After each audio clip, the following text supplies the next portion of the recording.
그러면 이제 발표 시간 저 마쳤고 그 다음에는 뭐 종합 토론 시간을 보내도록 하고요. 혹시나 힘드실까봐 그럼 뭐 5분 좀 쉬실까요? 그 괜찮으실까요? 아무리 계속 진행하시면 예, 예, 계속 진행하겠습니다. 네, 그러면은 이 세션에 토론을 해주신 김민록 경성대 김민록 교수님을 소개드리고 그리고 호지민 씨 반인대 판티한 학과장님 모셨고 다음에는 팩석 예대 신정아 교수님 같이 모셨습니다. 네. 바로 시작하면 될까요? 네. 안녕하세요. 저는 경성대학교 글로컬 문화학부에서 학생들 가르치고 있는 김민옥입니다. 반갑습니다. 네. 사전에 주최 측의 말씀으로 빠르게 5분 이내에 끝내라고 하는 말씀을 들어서 정말 빠르게 끝내도록 하겠습니다. 사실 이제 이 세션 발표는 대체로 어떤 문화 서비스나 문화 마케팅 측면을 넘어서서 문화 감수성, 문화 감각, 그 문화적인 어떤 상호 이해를 통한 문화 번역의 중요성들을 계속 말씀해 주시는 것 같습니다. 그리고 제가 또 이제 관심 있는 주제이기도 하고요. 먼저 저는 두 번째 발표해 주셨던 똥민똥 교수님의 이제 어학, 한국어와 한국 문화의 그 학생들의 수요가 감소하고 하는 측면을 한국의 대중문화 컨텐츠하고 드라마하고 이제 연결시켜서 말씀 주셨는데요. 저희 경성대학교도 이제 베트남 친구들이 많고 저희 과 친구들 중에서도 그러면 여기 왜 왔어?라고 물어보면 대체로 저희 그때 당시 2020년도 21년도 경우 같은 경우엔 선생님이 분석하셨던 사유에 해당하는 사랑의 불시착이 상당히 많이 있었습니다. 사랑의 불시착 때문에 오게 됐어요라고 하는 이제 얘기를 들어서 이제 교수님이 말씀하시는 그러한 어떤 경향성과 수요를 컨텐츠와 연결시켜서 바라보려고 하는 측면은 어떤 측면이면 긍정적인, 그러니까 동의할 수 있는 부분도 있지만 조금은 더 포괄적인 맥락 안에서 분석과 시도가 필요하지 않을까라는 생각이 드는데요. 예를 들면 저희 학과, 지금 저희가 있는 글로컬 문화학부 같은 경우에도 저희가 원래 동문과하고 불문과, 언어학과, 철학과라고 4개의 인문, 어문 계열의 학과가 정확하게 10년 전에 글로컬 문화학부로 변경이 됐습니다. 근데 이제 그 이전에도 저희 그 한국에 있는 인문학, 어학 베이스의 교과목들은 사실은 그 전반적인 학문의 어떤 사회적 수요 그리고 학생들의 취업과 진로의 맥락 안에서 그러한 부분들이 사회 구조적인 맥락 안에서 변화되는 그런 큰 흐름을 좀 더 바라보는 시점은 어떨까라는 생각이 들고요. 또 작년에 아마 여기 그 주석으로 보신 분이 굉장히 친중 성향이 강한 맥락 안에서 지금 중국 쪽엔 제가 어젯밤에 TV를 틀어서 봤는데 한국 콘텐츠를 볼 수 있는 프로그램이 딱 하나 있더라고요. 제가 한 50개 채널을 막 돌려봤는데 대신 중국 드라마는 굉장히 많이 방영이 되고 있는 상황들을 보면서 혹시 조금 더 그런 맥락을 폭넓게 바라봐 주시면 어떨까라는 생각을 해서 그거 말씀을 하나 드리고요. 그다음에 이제 게임 쪽에 윤영수 선생님과 이창윤 선생님께서 준비해 주신 게임과 관련해 가지고는 저는 사실은 게임을 사실 가장 접해본 적이 없어서 사실 이 발표문을 받고 게임을 다운 받아서 제가 한번 해봤습니다.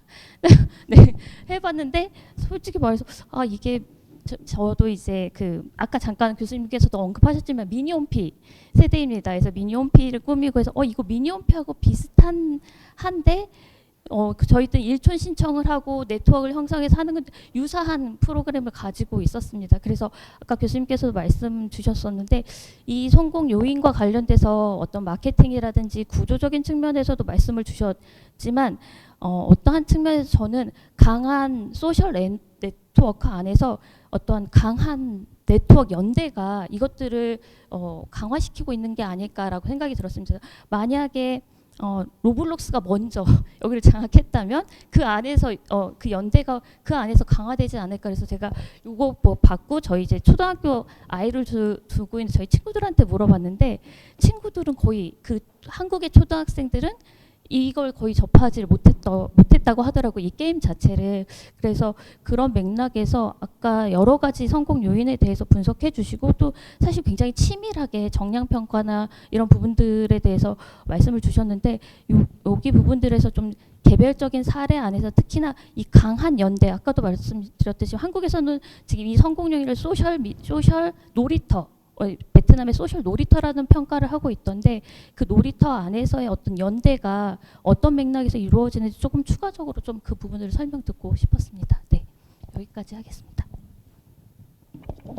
네, 토론 감사합니다. 순서로 다음에 호치민시 판린대학교 한국어문학 학과장 판티한 학과장 토론 부탁드립니다. 판티한 학과장님 오전에 그 여러 일정이 있어서 그래도 못 오셨는데 오후에 시간을 내셔서 같이 모시고 와주셔서 감사드리고 토론 부탁드립니다. 네, 감사합니다. 네, 소개받은 판태안이라고 합니다. 네, 반갑습니다.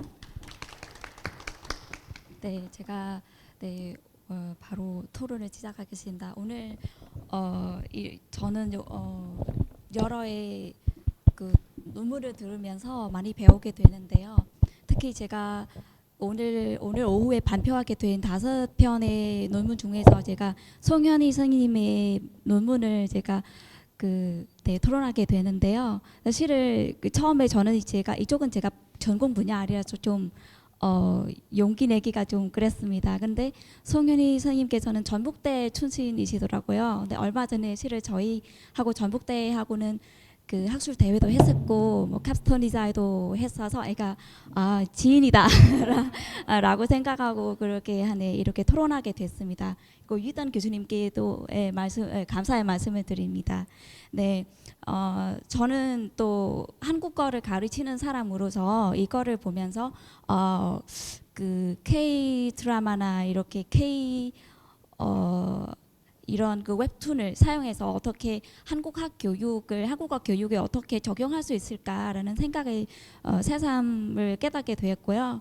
그리고 앞으로도 아마 이거를 웹툰을 좀 많이 활용해야겠다는 생각도 들었습니다. 그리고 앞으로 제가 그 논문의 여러 가지에 주목할 만한 그 시사점들을 말씀드리겠습니다. 일단 첫 번째 거는 그 송현희 선생님께서는 K-웹툰의 특징에 대해서 말씀해 주셨는데요. 일단은 세로 스크롤 방식 또는 에피소드 구조, 드라마나 영화로 전환할 수 해서 이렇게 잘 짚어낼 수 있고, 이러한 요소들이 아시아, 특히 베트남 시장을 매료시킬 수 있다는 이런 이유를 그 논리적으로 설명해 주셨습니다. 이는 제가 매우 설득력이 있다고 생각합니다. 그리고 둘째는 본 논문에서는 K-웹툰을 둘러싼 그 생태계 형성을 강조하셨는데요. 특히 그 원작에서 머무르지 않고 뭐 OTT, 뭐 팬아트, 팬픽션, 전시회, BR 등으로 이렇게 확장됐다는 점을 보여줌으로써 K-웹툰이 단순한 온라인 만화가 아니라 그 복합적인 문화 산업으로 자리 잡고 있음을 잘 드러냈습니다. 그리고 실제로 이태원 클래스와 스위트홈을 베트남 사회적 그 맥락 속에서 위치시키고 정의 실현 또는 취업 압박, 공동체 연대와 같은 문화와 연결시킨 부분은 한국과 베트남 간의 문화적 공통점을 찾으려는 시도로서 매우 의미 있다고 생각합니다. 네, 마지막으로 제가 이 논문을 조금 더 이 주제의 완성도를 높이기 위해서 제가 진짜 작은 조언을 드리고자 합니다. 네, 제가 보니까 논문 제목에 수용이라고 이라는 개념이 되어 있어서요. 그래서 이 그러니까 수용이면은 베트남 사람의 입장이지 않습니까? 그래서 이 수용을 어떻게 좀 잘 구체적인 실증 자료를 좀 보강된다면 좀 더 좀 탄탄한 기반이 될 수 있지 않을까 싶어서 드릴 말씀입니다. 특히 뭐 베트남은 뭐 연령이나 성별, 거주 이렇게 아니면 주역별로 이렇게 해서 설문 조사를 진행하시고 웹툰을 영화로부터 접한 비율을 좀 확인하시고, 실은 저는 실은 드라마가 먼저 봤거든요. 네, 그 웹툰을 이거 웹툰으로부터 시작됐구나, 전환된 거구나, 이거 읽으면서 알게 됐습니다. 네, 실을. 네, 그래서 그리고 특히 일본이 그 이쪽은 일본도 유명하지 않습니까? 망가나 중국의 마와 또 베트남의 그 만화 이런 거를 좀 비교하셔서 어떤 그러면은 한국 이렇게 좀 비교하면은 그 베트남 독자들의 선호와 소용을 좀 더 알 수 있지 않을까 싶어서 네, 드릴 말씀입니다. 네, 그리고 실은 오늘 이 자리에서 제가 저에게 남겨진 자문인데요. 그러니까 그 지금 K 콘텐츠, 그러니까 한국의 트렌드 중에서 하나인데, 근데 저희는 한국어 또는 그러니까 지금 외국에서 한국어 또는 한국학을 그 교육자로서 이 트렌드는 어떻게 교육학에 어떻게 반영할 수 있을까, 이거는 여러분의 논문 발표를 들으면서 느껴지게 됐습니다. 네, 이상입니다. 감사합니다. 네, 판단 교수님 토론에 감사드립니다. 다음으로 신정아 교수님 토론을 부탁드립니다. 안녕하세요. 신정아입니다. 네, 반갑습니다. 선생님 토론 잘 들었습니다. 드디어 마지막 토론에 도달했고요. 너무 그 허리가 나갈 것 같지만 무릎도 나가는 희한한. 근데 저희는 이거 보면서 말씀드리겠습니다. 제가 토론을 맡은 거는 두 논문이고요.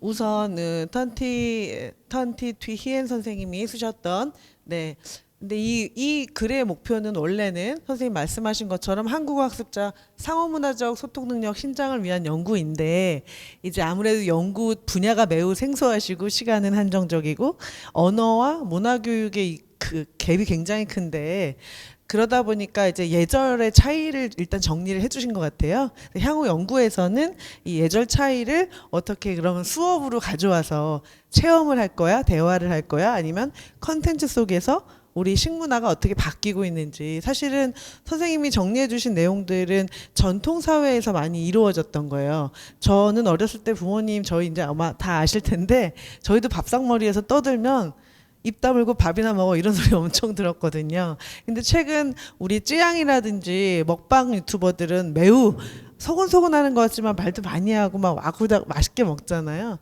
세대별로 다르고, 특히 선생님이 가르치시는 젊은 세대들의 식문화 예절 연구는 제가 볼 때는 그 유튜브라든지 소셜미디어에 있는 먹방 컨텐츠들에 나타난 것들을 학생들과 뭐 분석해보거나 따라해보거나 직접 찍어보는 것들로 해보면 무척 재밌는 콘텐츠가 많다고 생각하고요. 그래서 지금 박채환 교수님 오전에 기조하셨는데 상호문화 연구를 오랫동안 하셨고, 우리가 왜 다문화라는 말을 지양하고 쓰지 않고 왜 상호문화라고 해야 하는가, 평등하게 존중하고 인정하면서 선생님 말씀하신 것처럼. 그래서 상호문화 연구로 이제 다문화라는 용어로 대신 저희 문화 콘텐츠 쪽에서 많은 연구가 있습니다. 그리고 이제 서론에서 말씀드렸고요. 이 다음 페이지 보여주시면은 네, 다음 페이지 보여주시면은 네 번째 분석 이쑤시개 예절이 있는데요. 사실 저희는 전통밥상에 이쑤시개를 놓지 않습니다. 그런데 이제 필요한 분들에게 식당에서 뭐 예전 어르신, 저희가 이제 일본 식민지였으니까 뭐 요지를 줘, 요지 뭐 이쑤시개 줘 이런 말씀을 하지만, 저희는 밥 먹고 나서 주로 먹는 원래 디저트는 후식 문화는 누룽지 같은 거예요. 밥을 끓인 밥, 그런 문화가 좀 있었습니다. 그래서 이쑤시개 부분은 굉장히 오래전에 식당 문화로 남아 있는 거지만, 현재 뭐 치실이나 치간솔처럼 건강 산업이 많이 발전됐기 때문에 이쑤시개 이야기를 하시려면은 그 연구 대상이나 사례를 조금 올드한 것들 중에서 찾아보시는 게 좋을 것 같고, 또 한국만의 이야기는 아니기 때문에 이것은. 그리고 여섯 번째 분석에서 손님이 음식을 사양하는 것에 대해서 한국과 베트남의 공통점, 손님이 배가 부르더라도 주인의 마음을 거절하기 어려워서 꾹 참고 먹는 것에 대한 것인데, 이 꾹 참고 먹어주는 것, 그것이 사실 그게 예의로 받아들여지고 있는지에 대한 검토는 학생들과 토론이 필요하다고 생각이 됩니다. 네. 그리고 세대별로 생각해 보면 젊은 층들은 딱 1인분씩 먹는 걸 좋아하고 같이 섞는 거 안 좋아하고 서구 문화랑 많이 섞여 있는 상태라서 이 부분도 얼마나 달라졌는지를 비교하는 것도 재밌을 것 같고요. 8번째 분석에서 소리내어 마시는 것을 즐기는 것 같지만 아까 말씀드린 것처럼 밥 먹을 때 소리내지 마, 말하지 마, 밥이나 먹어, 뭐 이런 얘기 엄청 많이 들었어요 저는. 근데 젊은 세대는 그렇지 않아요. 맛있게 먹고 막 아글아글 떠들고. 그래서 이것도 학생들과 그런 얘기 나눠보시면 좋을 것 같고, 혹시 선생님께 배우고 한국에 가서 유학을 하거나 교환을 할 학생들이 있다면 미리 우리 식문화가 얼마나 다양한지 컨텐츠나 소셜에서 보시면 마음 놓고 떠들으면서 먹어도 돼요. 네, 그래서 이 부분은 선생님과 나중에 또 기회가 되면 이야기를 나눠보고 싶습니다. 그리고 이제 두 번째 제가 맡은 토론 논문은요, 그 넘겨주시면 됩니다. 네, 그 선생님들 재밌게 하셨던 시각 연구인데요. 사실 시각 연구는 이제 저희 문화 콘텐츠가 기본적으로 융합 장르이다 보니까 이제 기술에 대한 분석을 하면서 이제 어떤 내용 분석이, 텍스트 분석이 같이 가야 된다라고 했을 때, 굉장히 좀 흥미로운데 어쨌든 논문 이론으로는 보강이 필요하다는 생각이 조금 들었어요. 너무 재밌었고요. 근데 여기서 보시면은 포스터와 썸네일을 계속 혼용해서 쓰고 있지만 포스터와 썸네일은 개념과 출생이 다르기 때문에 포스터의 사용 용도와 제작의 의도 그리고 규모 그리고 썸네일은 다르죠. 포스터는 영화 제작사나 방송사에서 만드는 것이고 썸네일은 얼마든지 그 팬덤들이 만들어낼 수 있는 더 많은 다양한 콘텐츠를 만들 수 있기 때문에 목표와 지향점이 조금 더 다를 수 있어요. 그래서 그 두 개를 정확하게 다 쓰실 거면은 그 두 개에 대한 연결을 해야 되는데, 사실 썸네일은 이미지, 저장된 이미지 하나로 하는 게 아니라 소셜 미디어 전체를 분석해내야 돼요. 그것에 대한 뭐 이미지나 짤이나 그런 파생 콘텐츠가 어떻게 양산되고 있는지, 패러디라든지 모든 걸 연구해야 되기 때문에 썸네일은 사실은 아이 트래킹 기술을 하신다고 했으니까, 그러면 이제 우리가 보통 썸네일을 만들었을 때 또는 유튜브 짤을 만들었을 때 아이 트래킹을 돌리면 사람들이 그 썸네일에 뭐부터 보나, 사람부터 보나, 집을 보나, 이런 것들을 같이 가져갈 수 있으면 썸네일 연구는 훨씬 더 재미있는데, 이 두 가지의 모든 목표가 같으면 괜찮지만 포스터에 들어있는 색채를 분석해서 문화의 차이와 그 현지화 전략의 기획을 목표로 하신다면은 사실은 색채만으로 좀 어렵긴 하죠. 그래서 색채라는 게 분위기이긴 하지만 우리가 영화를 볼 때 영화 기생충 같은 경우 보시면 굉장히 그 개인별로 1인 포스터를 다 제작했었고 나라마다 다른 포스터를 제작했습니다. 그래서 사실 포스터 그때 만들었을 때 제가 그 영화를 오징어 게임도 그랬는데 그 미술 감독을 찾아보니까 모두 서양 회화에서 모티브를 따서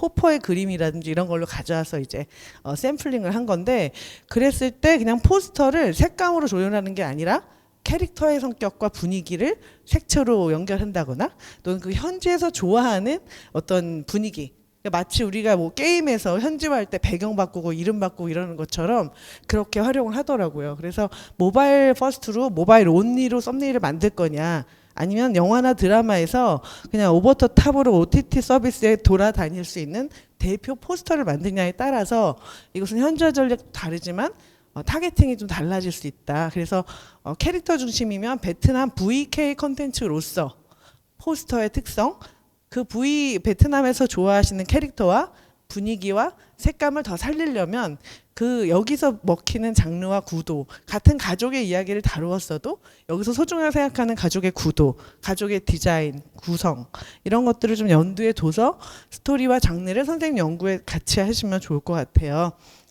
그래서 그 얘기를 앞에다 놓고요. 사실 써니하고 수상한 그녀 비교해 보시면 포스터 차이가 별로 없습니다.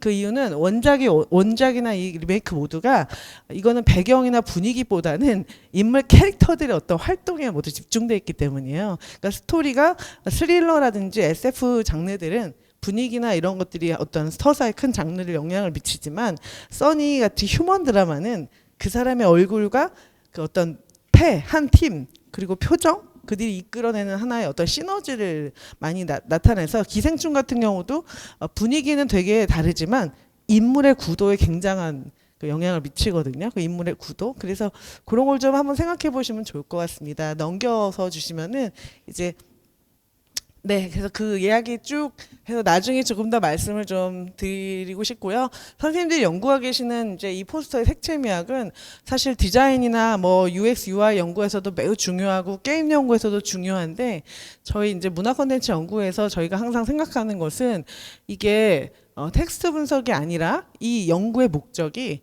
정말 현지화를 하는 VK 컨텐츠로서 우리 드라마 영화의 새로운 어떤 해석, 각색 그리고 이 수용하시는 분들에게 어필할 수 있는 공감의 포인트를 잡아내는 것이기 때문에 매우 또 다른 전략, 기획이죠. 트랜스미디어 전략이라고 생각한다면 그냥 리메이크라고 생각하지 마시고 새롭게 재매개하는 어떤 그 문화적인 코드들을 베트남을 중심으로 먼저 본 다음에 연결해서 그 어떤 전략들을 좀 짚어주시면 지금 한창 여기서 활동하시는 저희 국내 제작자들에게 도움이 많이 될 것 같습니다. 너무 재밌는 연구 감사합니다. 마치겠습니다. 예, 토론을 많이 고생해 주셨습니다. 그러면 여러 가지 뭐 논의하고 그리고 질문 같은 해주셨는데 혹시나 뭐 의견 뭐 토론하신 분은 뭐 의견 반영해 주시 예. 예. 그럼 네네.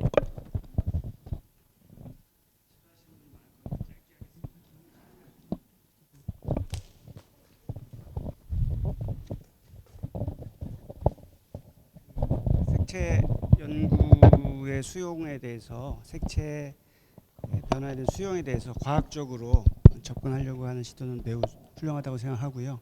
앞으로도 이렇게 감각적인 것을 우리가 과학적으로 어떻게 정서라든가 이런 부분을 과학적으로 연구하려고 하는 시도는 좀 매우 좋은 것 같은데 제 경험으로 볼 때 이제 게임 회사에서 만약에 저런 식으로 해서 일러스트레이션 포스터를 선정한다면 굉장히 혼날 것 같아요. 그러니까 첫 번째 아까 지적하셨는데 주제, 캐릭터, 그다음에 이용도, 이용층 이런 거에 대한 조사가 충분히 된 다음에 그것을 정서로 담아내는 게 예술이라서 그 과학적으로 차후에 포스터가 나왔을 때 차후에 분석하는 건 좋은데 그래서 처음에 창작할 때는 큰 도움이 되지 않을까 이런 생각이 들고요. 위험할 수도 있다 이런 생각이 들고 두 번째는 이제 만약에 포스터가 나왔는데 그것을 분석해서 개선해 준다라고 할 때 큰 도움이 될 것 같아요. 근데 그 과정에서 수용자가 어떻게 저것을 느끼는지 이런 서베이 양적 연구가 지금 없으니까 그러니까 그런 거를 해보고 어린이들은 어떻게 생각한다 뭐 남자는 여자는 뭐 이렇게 어느 지역에 있는 사람들은 그다음에 이 컨텐츠를 접해본 사람 또는 전혀 처음 보는 사람 이 굉장히 다각적인 어떤 양적 조사를 해야 그 현재 과학적인 시도가 훨씬 더 과학적이 되지 않을까 이런 생각입니다. 네네.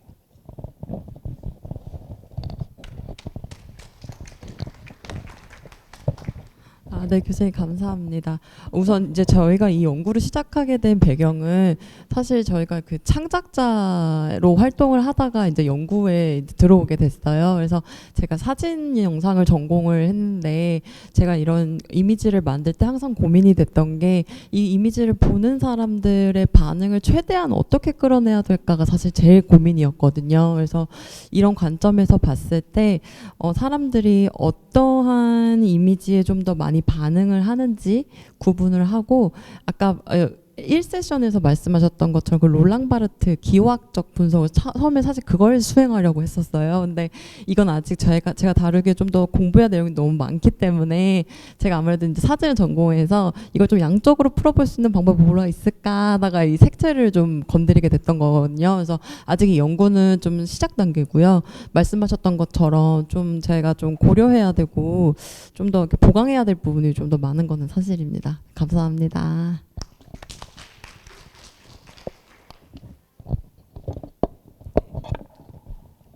네, 혹시 예,